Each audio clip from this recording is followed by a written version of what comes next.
Your phone has been silent for 3 days. No plans this weekend. No social obligations. Just you, your space, your thoughts. And honestly, you feel completely fine. Actually, you feel better than fine. You feel peaceful. But then someone finds out you spent the weekend alone, and suddenly you're getting the look. That concerned, slightly pitying look that says, "Are you okay? Don't you get lonely? Maybe you should get out more." And here's what nobody ever says out loud. You weren't lonely for a single second. You were exactly where you wanted to be. Here quotes what psychology actually says about people who prefer being alone. And I don't mean people who are forced into isolation. I mean people who genuinely, actively, repeatedly choose solitude over company, even when social options are available. Researchers call this solitude preference, and it's fundamentally different from loneliness. Dr. Esther Buchholz, psychologist at New York University, spent decades studying what she called the need for alone time, a genuine psychological drive toward solitude that exists independently of social connection. Her research found something remarkable. Approximately 40% of the population has a measurably higher preference for solitude than for social interaction, not because something went wrong, not because of trauma or avoidance, but because their psychological and neurological makeup genuinely functions optimally in lower stimulation, self-directed environments. You're not broken, you're not missing something, you're not failing at being human. You're part of a significant portion of the population whose brain literally runs better alone. Let quote. Start by separating two things. Society constantly conflates being alone and being lonely.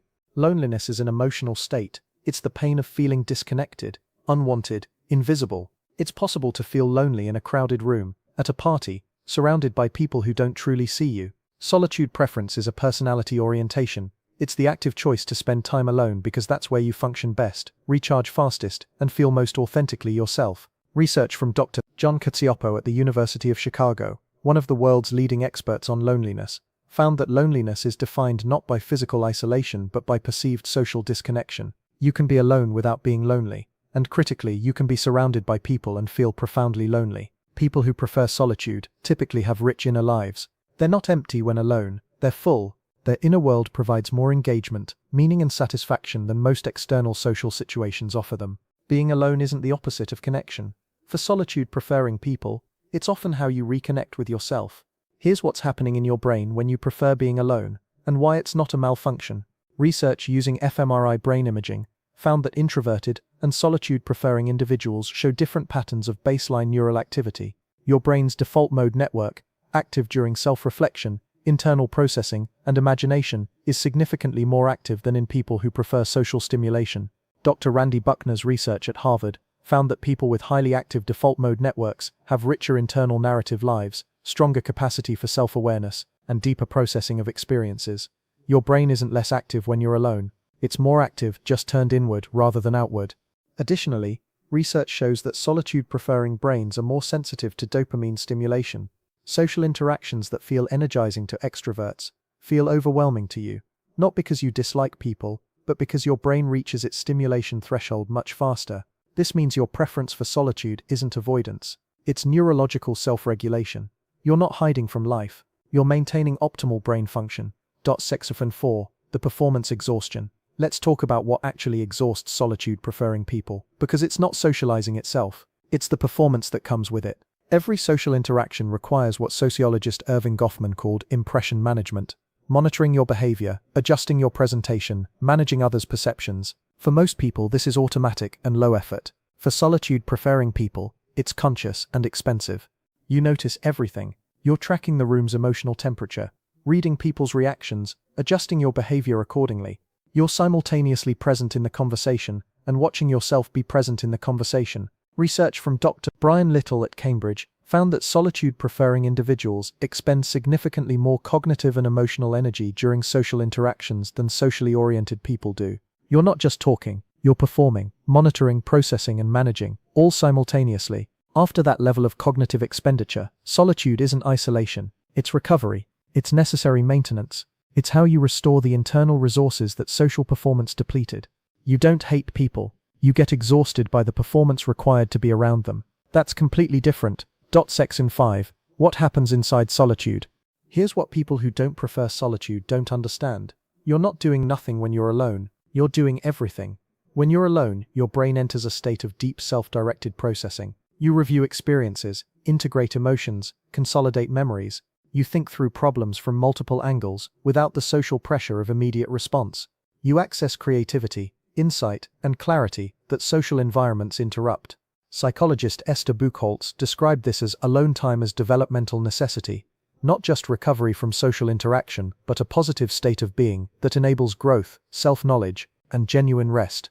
Research from Dr. Mihaly Csikszentmihalyi on flow states found that solitude-preferring people access deep concentration and creative absorption more readily than socially oriented people. Your alone time isn't empty. It's when your most significant thinking, creating, and processing happens.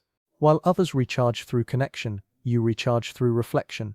While others decompress through conversation, you decompress through internal processing. Neither is superior. Both are necessary, just different. Your alone time isn't wasted time. It's when you're most fully alive. Section 6. The cultural pressure problem. Here's why this is so psychologically complicated. We live in a culture that treats extroversion as the default, and solitude preference as a problem to solve. You should get out more. You're too much in your head. Don't you want to meet people? It's not healthy to be alone so much. These messages start in childhood. School systems reward group participation. Work cultures celebrate networking and team building. Social media creates pressure to document a life full of people and events. Dr. Susan Cain's research documents this extensively.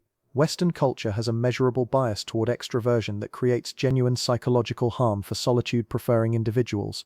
Not because they're weaker, but because they spend enormous energy fighting the message that their natural state is somehow wrong. The research is clear. Forced socialization for solitude-preferring people increases stress hormones, decreases well-being, and creates psychological depletion. Respecting your need for solitude isn't selfishness. It's science-based self-care. You were never the problem. The cultural expectation was. Section 7. The relationship paradox. Here's the beautiful paradox about people who prefer solitude. They often form the deepest relationships. Because you're so selective, the people you choose to spend time with get the full version of you, not the performing, impression-managing, socially exhausted version. They get you when you're restored, present, genuinely engaged. Research on relationship quality consistently shows that solitude-preferring people rate their close relationships higher in intimacy, trust, and depth than socially oriented people rate their larger social networks. You give people quality, not quantity, and the people who understand you value that enormously. Additionally, your comfort with solitude means you never cling from a place of neediness. You choose relationships not because you fear being alone. You've already proven to yourself you're fine alone, but because you genuinely want that specific person in your life. That's not loneliness driving connection. That's authentic choosing. And relationships built on authentic choosing are fundamentally stronger than relationships built on fear of being alone.